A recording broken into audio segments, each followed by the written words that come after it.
Hey friends, and welcome back to Reimagining Our Faith. We're talking about and learning from the disciples this summer. And so far, we've focused on some of the lesser known disciples, people like Nathanael, Thaddaeus, and James the Less. Today, we have one more disciple who might not be very familiar to us, but who is someone who has much to teach us. This disciple is known as Simon the Zealot.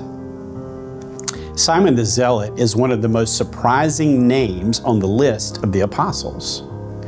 The Zealots were not mild, quiet, religious types, not at all. The Zealots were fiery, intense, sometimes violent defenders of Jewish independence. They were known for their passion, their anger, and their willingness to fight Rome at any cost. These were not the people you would expect Jesus to choose as his closest followers. And yet, Jesus chose Simon the Zealot. He didn't choose him after he calmed down. He didn't choose Simon the Zealot after he matured. He didn't choose him after he became safe.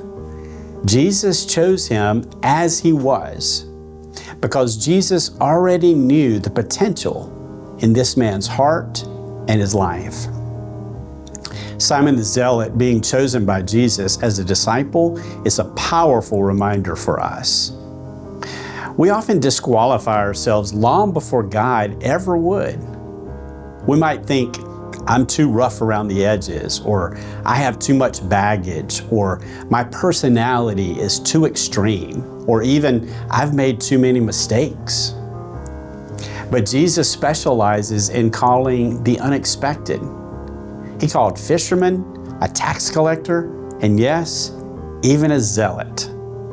God's ways are not our ways, and God's choices rarely match human expectations.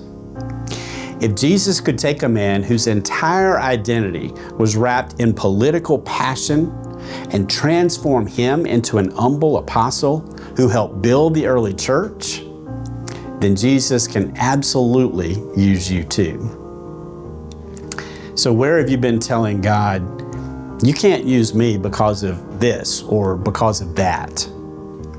What if that very thing is what God wants to redeem and use for God's own good purposes?